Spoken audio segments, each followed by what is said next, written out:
Welcome folks, welcome along to our preview of the Arthur J Gallagher 2016 Challenge Cup Final. This year the Challenge Cup Final will be held at Cumber. If you think back to golf and the Masters has Magnolia Lane, but the players will walk up the entrance here into Cumber on Friday morning. As you come into Cumber, you will see the sign which says, "Welcome to Cumber, birthplace of Thomas Andrews, the designer of the Titanic." And I think we're all looking forward to a Titanic struggle at North Down on Friday. As you go into the club, it is a very historic club dating back to 1857, and one of the pieces of memorabilia that you will see within the club on the wall is actually the blazer presented to the club by Willie Andrews, who amazingly enough was captain for 39 years. But two captains on Friday morning haven't quite the same length of service between them, but the two finalists this year are CSNI, led by Andrew Cowden, and CIYMS, led by Nigel Jones. Just taking a look at how they got to this year's final. Firstly, CSNI. In the first round, they beat Saintfield by 91 runs, scoring 184. Shane Gatcate top scored in that match with 48, and Mansour Amjad took 5 for 34. In the quarter-final, they came up against Derryaki, scoring 228, enough to win by 56 runs.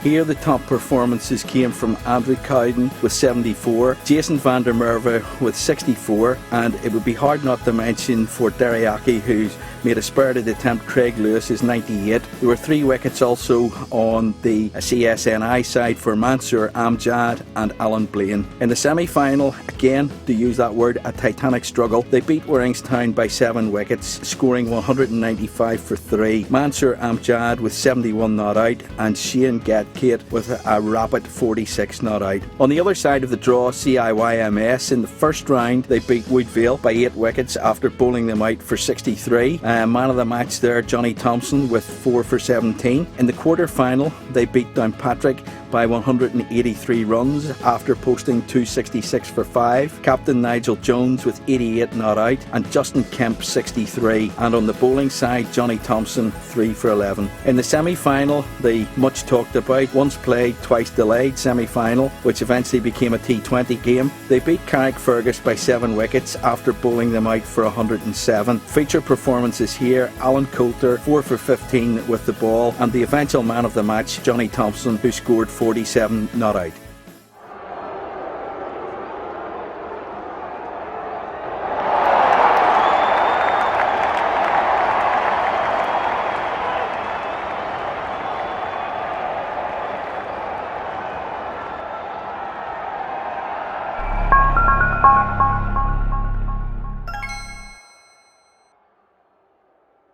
As you can see, I'm beside the trophy here at the moment, and those of you who know me know I haven't got smaller. I'm actually now kneeling down beside the trophy.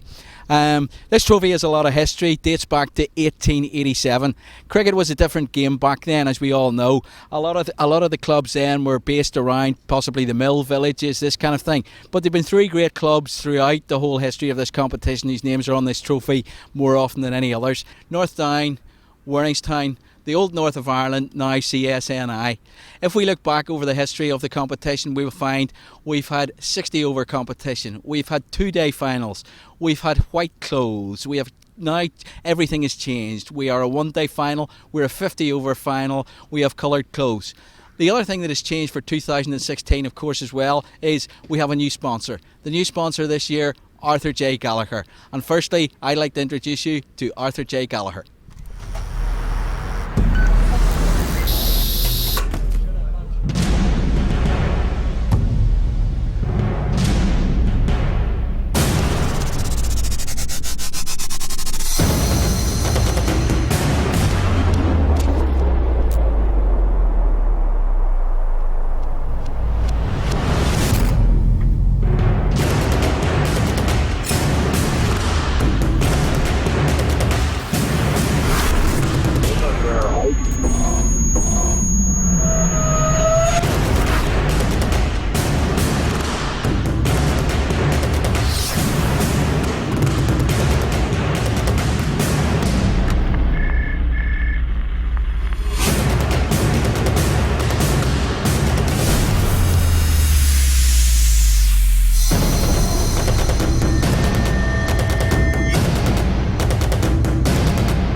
delighted to be joined now by Shane Matthews, the Managing Director of Arthur J Gallagher here in Belfast.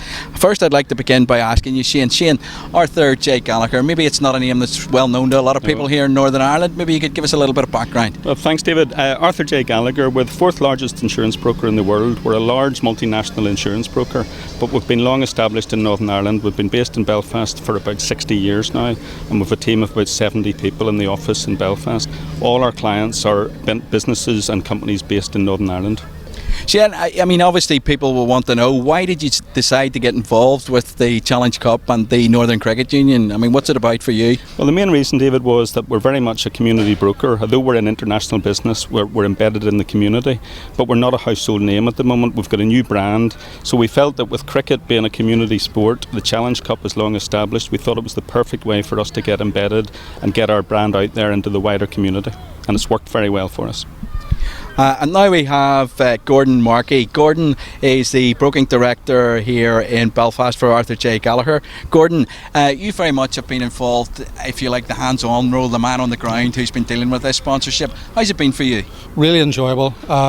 Absolutely loved it. We have been to virtually all the matches. I think we only got to 7 out of the 8 first round matches, one of the preliminary rounds, all the quarters and the semi-finals, including the conclusion of one tonight. So we've absolutely loved it. Met a lot of good people from the NCU and the clubs, and they've been very, very welcoming to us. Gordon, I think it's fair to say too that a lot of your staff have kind of become familiar faces around the grounds here in the last few weeks. Tell us about that. Yeah, no doubt about that. Through the man of the match, and every time we have gone to one of the grounds, we have people coming over to us. We don't have to go and introduce ourselves. People are coming to us, and they've been very, very welcoming. And some of our staff's sons have become new members of some of the clubs. Gordon, we're standing here in front of this fantastic trophy, the Arthur J Gallagher sponsored Challenge Cup. You've a bit of a cricketing background yourself, I think it's fair to say. Never at this standard. NCU midweek section 2, I don't think you get much lower than that, but you don't get much more enjoyable than it either. So really this is as close you're going to come to glory here, standing here tonight? Well, in cricket, yes.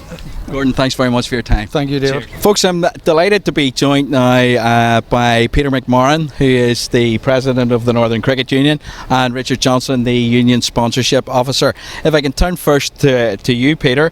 You know, it's been something new for you, I suppose, as you've come in as President. This is your first final. Are you looking forward to it? I'm absolutely very much looking forward to it. I mean, we're actually with my own club CSN being involved in the final, although I'm not allowed to say that. I'm totally impartial when it comes to the day. And whether we're playing against Carrick or CI, it'll be wonderful. I mean, Carrick, they haven't, in all their history, since 1868, have never actually got into the final. So it'll be an absolutely superb day for them if they do it. CI, on the other hand, winners last year. Wonderful event for them to be able to 2 in a row. And then CSN have had a very good pedigree over the last number of years. They've had 7 semi-finals out of 9 last 9 years. So they've got a good pedigree in the cup. So whoever's in the final, it'll be a wonderful day. Really. Well, obviously this year as well, we have new sponsors along with Arthur J Gallagher. How have you found working with them? Absolutely superb.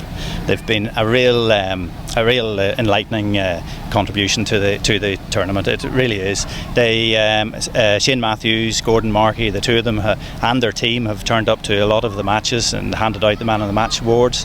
Any sponsor, to my mind, of the competition is the lifeblood of a competition, and without doubt, Arthur J Gallagher have given a high oxygen transfusion, as far as I'm concerned, into the competition. They've been wonderful, and I hope they have enjoyed their sponsorship as much as we appreciate their sponsorship. Well, obviously, Richard, you are the sponsorship officer here for the Northern Cricket Union, and we're standing in front of this magnificent trophy. I think there's no better man than you to tell us the history of this trophy, because it is quite intriguing. Thanks, David. This is going to be the 120th final. Started in 1886, and obviously there are gaps in the war years. Just before the 102nd final was contested between Instonians and Woodville in 1998. 15th of June to be precise. That year there was an incendiary device at the Downpatrick Cricket Club. Ironically, Downpatrick had only won the cup on very few occasions, but they were the holders of it, and unfortunately the cup went up with it. We knew that we couldn't get a replacement by the following 6 weeks later. And in actual fact, there was an international between Ireland and South Africa, which was held in July, and then we held our cup final in late July. No cup for the first time ever. There was a lot of work went on, and we had promised that Woodville, who won the match, would be presented with a cup later in the year, and that's the precise words I used. Later in the year turned out to be later in 1999, because it took 16 months for the cup to be replaced. So not only did we present it to Woodville, we also presented it to North of Ireland Cricket Club, as you would remember, Peter, and at a presentation for both clubs. It was very interesting. This 7-tiered plinth, which it has now, has 119 winners on it. The 12 players, and the name of the team, and it goes right back, and all inscribed. Fred Allen, who's a member of the North of Ireland Club, had managed to record only in the previous year all the previous winners, and therefore it took a lot to be all re-inscribed. One or two mistakes were corrected, and we've now got an entirety of 119 winners over the last 130 years. Absolutely fascinating history, and I think anybody would agree that this is one of the most magnificent trophies in any sport throughout Ireland at the minute. And I mean, obviously, I believe there's something like 25 troy ounces of silver in the trophy, if I'm correct. Well done, David. I will agree with you, because nobody else can actually. There is, and what I will say is that we had to take it to England to get the replacement made, because nobody of the calibre could replace. And this is an exact replica of the original trophy, which I believe yet again was a Northman on the top of Dr. J W Taylor. Is that correct? Richard, I always agree with you, you know that. Anyway, all I can do is to wish the two finalists an enjoyable day out, and may the best team win. Richard, thank you very much indeed, and also thank you, Peter.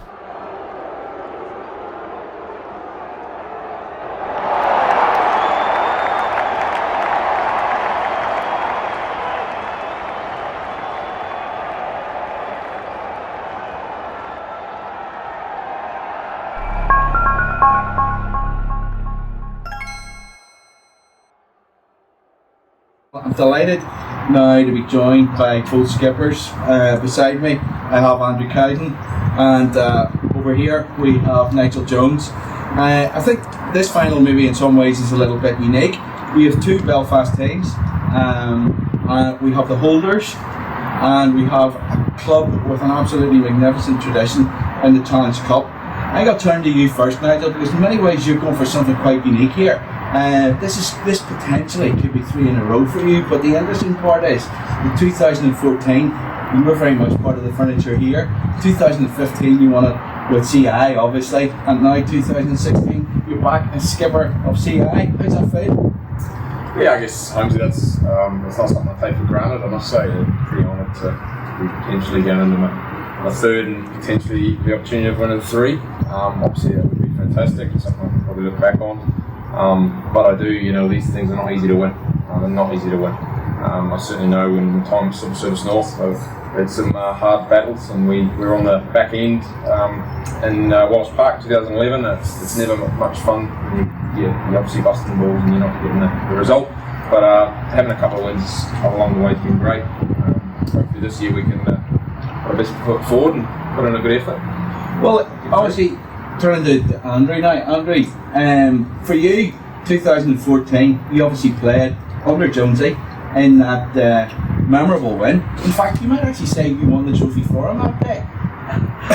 Well, I'm not too sure about that, but yeah, it was a great day. 2014, it was great to beat Warringstown, and something, you know, as a club, you know, we were very proud of, and it obviously is a key element of our recent success in the trophy. You know, great collectively, and obviously personally, it was good to contribute, you know, on the big day. And it's old news now, but probably again in years to come, it's something nice to look back on. Well, obviously it is something different here today. You know, as you say, you played under Jonesy then. In fact, before we did the interview this morning, I believe we had to drag him out of the CSNI changing room to do this. Obviously, he was part of the furniture here. You've taken over. The club has moved on. You know, tell us something about the players that are now playing in the side. Yeah, look, you know, I knew that at the time it was going to be big shoes to fill. There's no doubt about that. And we've probably had to go through a couple of years, a wee bit of a transition period. Obviously, you know, Jonesy's went to CI, Westy retired last year, AC's went to CI, Margaret Dare's obviously moved over to Warwickshire, so there's been a little bit of a change in the club. But I have to say now, you know, we've got younger lads, homegrown lads that have come into the team. You know, Paddy Park, great innings last Saturday. He wasn't actually in the original starting 11. I came in at 66. Paddy Beveran's got his first senior 100 this year for us. Dylan Agu, young Irish passport South Africans, came in and has contributed. And I think really, you know, this year we have had a lot more contributions throughout the whole team. You know, every week it's been maybe a different 2 or 3 with a bat, a different 2 or 3 with a ball. And it's probably fair to say, you know, in past years we have been maybe reliant on the same 2 or 3 individuals with the bat and the ball. I think now we probably have more depth, and as I say, more contributions, you know, by everybody, which contributes obviously to a good team spirit, because everybody feels that they have contributed, you know, at some point, you know, to winning game of cricket. Yeah. And I think that's really helped us this year. And on our team spirit, I think, you know, I have said it's as good as probably it is, you know, my time here. Which is great. Nigel, just coming to you. You obviously, you and the CI team have kept us waiting for a couple of weeks here to get here. Did that increase the pressure in any way at all on you guys? Well, I think, you know, the way that sort of happened, you know, that's CI in a nutshell. You know, we obviously, just the way things happen at CI in terms of on and off the field, there's always going to be a bit of drama. And yeah, we took the long route getting there. In terms of pressure, no, we felt we were good enough to get the win against Carrick. It was just a matter of getting ourselves out there long enough to do that. I think with our bowling attack, we felt that we'd have the weapons in terms of coming up against Carrick if we'd at least restrict them to not too big a score, and then we'd have enough in the tank at the back to get the job done. Well, it's been a bit of an indifferent season, so we say, for you, certainly from the league perspective. Yeah. But you seem to have starred. In fact, both of the sides have a reputation as being cup sides. Yeah. Why do you think that is? I think when you look at it, certainly over the years that I've probably played my cricket in the Premiership, dating back to 2006, and I've been lucky enough, we're here at Civil Service North to play in some really strong sides, some good sides, and we probably came as close as we could. I think it was 2008 to winning the league. It was a point issue, a time issue that denied us in that time, but other than that, it's always been a team capable. And the same, there's no different at CI. It's got the individuals that can win games of cricket, and I guess at cup runs, the pressure's off. You know, it's a one-off game. You turn up, you forget about that previous round, you approach it that it's just a one-off, and you give it your all on that day. And if you do that, you get a win, you move on. Whereas I think a league, to try and win leagues and to do well in that, you need that consistency of availability. You often need core 8 to 9 years now in Premiership to be contributing pretty often. If you're relying on 3-4 players of match winning ability, and that's all, if they don't, 2 of them don't come off, trying to win a league is a pretty difficult proposition. So I think, yeah, we're probably both pretty similar in that regard, that we've got the quality to win cup games and win big games, but we maybe just don't have the depth to probably push all the way through a season. Looking forward to Friday from both of you. Obviously, to me, it will be kind of strange for both of you, perhaps, going out there for the toss. I know you played against each other subsequently, but you know, it's going to be a big day for both clubs. Is there going to be sort of from both sides? I know there is the mutual respect, obviously, but is it going to feel strange, Nigel, playing against these guys? Oh, of course. I think I'm only human at the end of the day. It's certainly going to be something on my mind in terms of the memories of time I've had at the club, and when you come up against them in leagues like league games last year, it was a bit different. It was just first game maybe for me was a bit of a strange one. The second one I was more into the game. This season really, when I've played, I haven't thought about it too much, to be honest. But coming into a cup final, I know how much pride this trophy is for Civil Service North. And obviously with the North connection back in the day and the pride that it has, and you can just look on this and you can see all the times they've won it. It's a big deal. It's a big deal for any club.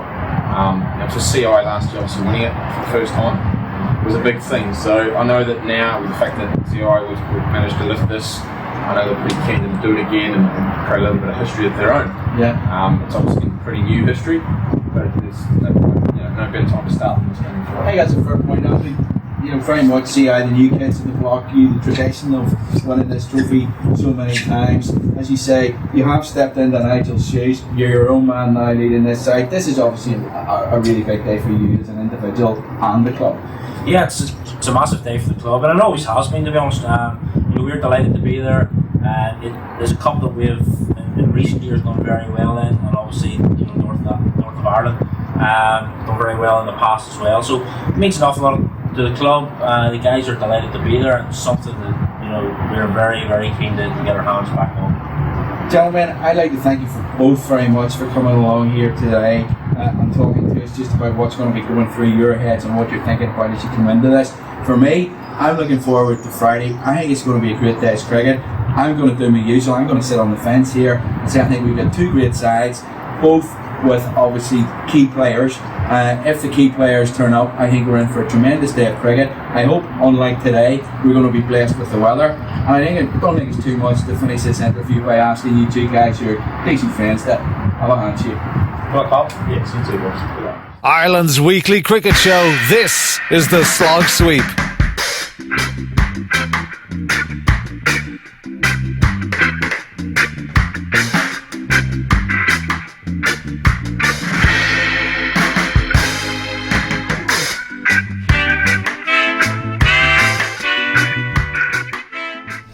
We're standing here in front of the magnificent Arthur J Gallagher Challenge Cup. This is obviously something you've had a lot of experience of playing in final and playing on the big day. What's it like for a player on the day?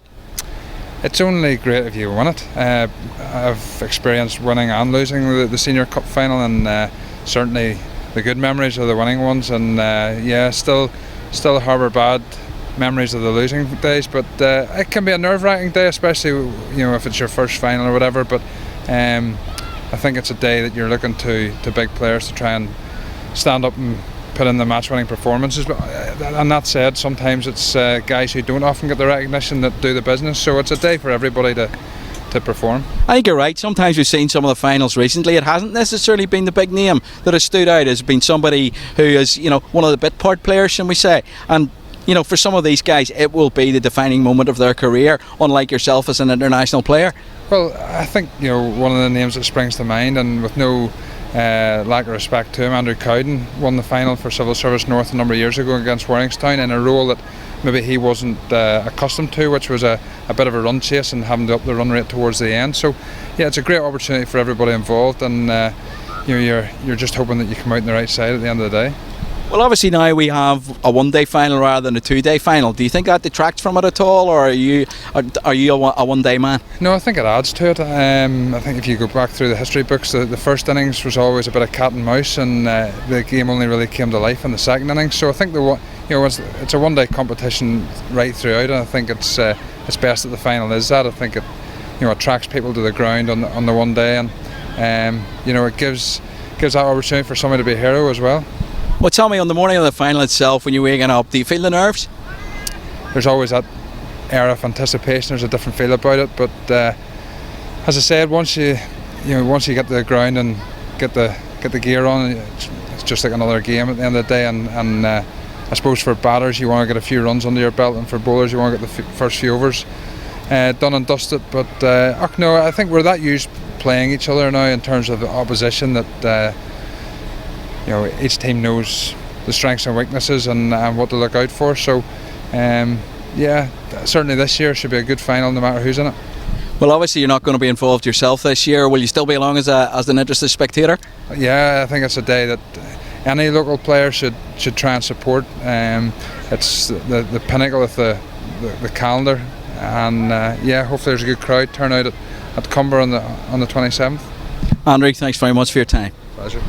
Delighted to be joined now by Gary Wilson. Gary, great to have you along. Obviously it's been a good day for you out in the pitch today as well. You've got a few runs, you've got the victory. How was today for you, first of all?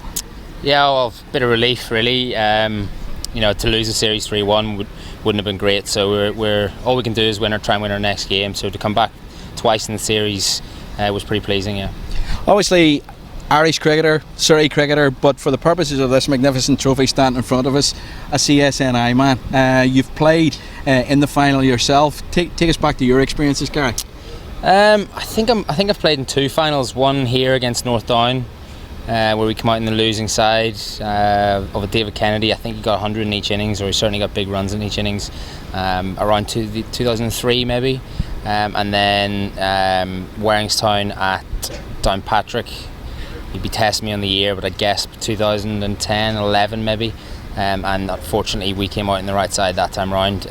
But it's obviously I think growing up, this is such a famous trophy in the area. It's a great symbol of what cricket's about in Belfast and the NCU. So to be on there is brilliant. And obviously, again, one of the names on these magnificent plaques down at the bottom, and again, the history of this club. I mean, going right back. I mean, if you look, there are probably 3 clubs who have dominated this competition. One being the old North of Ireland club, one being Warringstown, and one being North Down. Obviously, you are sort of one of those 3 legendary clubs.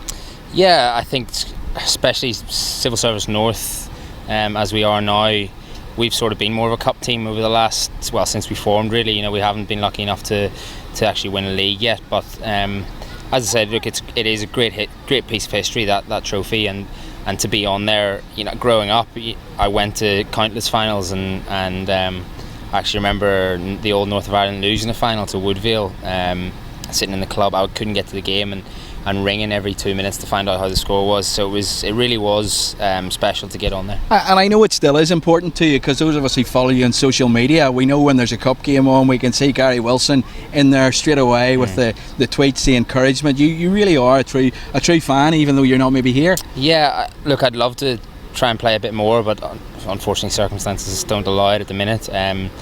But I'm buzzing for the lads whenever they go on and do well, and it was great to see them get that victory down at the lawn there. I think Warringstown hadn't been beaten in such a long time, and for our lads to go down there and get the win, I still see myself massively a part of this club, even though I haven't been here for the last 10 or so years. But as I said, I'm very proud of where it's come from, and hopefully one day I'll be back and maybe get my name on the board again.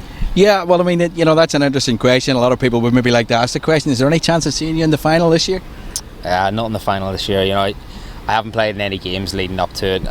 There is a game in England for Surrey that night, so I may or may not be in that squad for starters, and if I'm not in the squad, one of my very good mates is getting married that Friday, so that coupled with the fact it just wouldn't be fair leaving someone else who'd played every round out. I'd feel too bad coming in to take their spot for a final. And one final question for you, Gary. Obviously you'll be wishing your teammates well on the day, but what will be going through their minds that morning of a cup final down at Cumber?